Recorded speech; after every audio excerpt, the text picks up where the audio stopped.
अब बताओ, ब्रह्माणी ने श्राप दिया, लक्ष्मी ने श्रापित करा, पर कहीं माता पार्वती का ऐसा कोई शब्द आपने सुना हो कि माता पार्वती ने भगवान शिव को कोई श्राप दिया हो, कोई ऊंचे शब्द में बोला? इसलिए हिंदू धर्म में सारी माता के जितने नारियां जो व्रत करती हैं, चाहे छठ का करे, चतुर्थी का करे, पंचमी का करे, जितने भी व्रत माताएं करेंगी सब पार्वती के। हरतालिका थी, बड़ी थी, छोटी थी, सतुआ थी, जे थी, सब माता पार्वती। क्यों? पार्वती का तप इतना प्रबल था, पति को पाने के लिए, पति को अपना बनाने के लिए, पति की सर्वस्वता के लिए व्रत।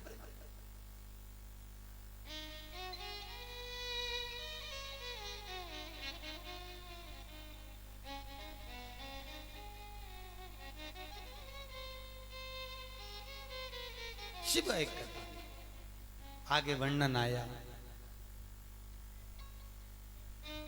अभिमुक्त नगरी काशी में भगवान भैरव जी को भगवान शंकर ने भेज दिया, और शिव जी ने भेजा और कहा, काल भैरव के रूप में तुम पूजित हो, काल भैरव के रूप में पूजित। कौन कौन ने दर्शन करें काशी में काल भैरव के? करें। हर हर महादेव हर, सबने करें दर्शन। काल भैरव हाजिरी भरने वाला। आगे चरित्र आया।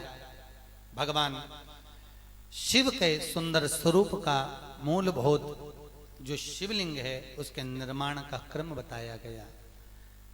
ब्राह्मण हो, क्षत्रिय हो, वैश्य हो, शूद्र हो, चारों वर्ण के लोग शंकर जी के शिवलिंग का निर्माण मट्टी का कर सकते हैं, पूजन कर सकते हैं। ब्राह्मण को श्वेत मट्टी का शिवलिंग बनाना चाहिए। कौन सी मट्टी का? श्वेत मट्टी, सफेद। वैश्य को पीली मट्टी का शिवलिंग का निर्माण करना चाहिए। क्षत्रिय को लाल मट्टी के शिवलिंग का निर्माण करना चाहिए, और शूद्र को काली मट्टी के शिवलिंग का निर्माण करना चाहिए। कुछ बातें शिव महापुराण में जो वर्णित करी गई, जैसे दीप महत्वता, घर में 2 दिए हमेशा रखना चाहिए, घी का दिया हो चाहे तेल का दिया। ज्यादा से ज्यादा दियों को बदलना नहीं चाहिए। जैसे मालूम पड़े आज ये वाला दिया लगा दिया, फिर 15 दिन चला उसको फेंक दिया, दूसरा दिया लगा दिया। शास्त्र कहता है, शिव महापुराण कहती है, जिसके घर में दिया एक लेता है और वही दिए में निरंतर बत्ती लगती रहती है तो उसके घर में संपदा की वृद्धि होती रहती है। दिया ज्यादा नहीं बदलना चाहिए। संपदा के जैसे जिसके घर में संपदा की कमी हो, 1 रुपए कमाओ 1.25 रुपए खर्च होता हो, पैसा हाथ में नहीं दिखता हो, तो शिव महापुराण में बड़ा सुंदर वर्णन किया गया। बेलपत्री के पेड़ के नीचे सोमवार के दिन किसी ब्राह्मण को यदि या ब्राह्मण के बालक को खीर का भोजन करा दिया जाए, और यदि ये भी नहीं करा सकते तो सोमवार की सोमवार शाम के समय अगर बेलपत्र के पेड़ के नीचे घी का दिया लगाकर आए, 5 सोमवार लगाकर आइए, अपने आप लक्ष्मी में बरकत बनना चालू हो जाती है, संपदा बनना चालू हो जाती है। क्यों? रुद्राक्ष का वृक्ष भगवान शंकर के नयन अश्रु से बना है, और बेलपत्री का वृक्ष माता पार्वती के नयन अश्रु से बना है। नयन अश्रु। देखो, बेलपत्री के पेड़ के नीचे शाम के समय लक्ष्मी का वासा हो जाता है। जैसे आपने पीपल के वृक्ष की गणना सुनी होगी ना। पीपल के वृक्ष की गणना में पद्म पुराण के अंतर्गत बड़ा सुंदर वर्णन किया गया है, और अग्नि पुराण में, कि पीपल का जो वृक्ष है उस वृक्ष की गणना में सुबह 4 बजे से लेकर 7 बजे तक पीपल के वृक्ष में भगवान ब्रह्मा का वासा होता है। किसका वासा है?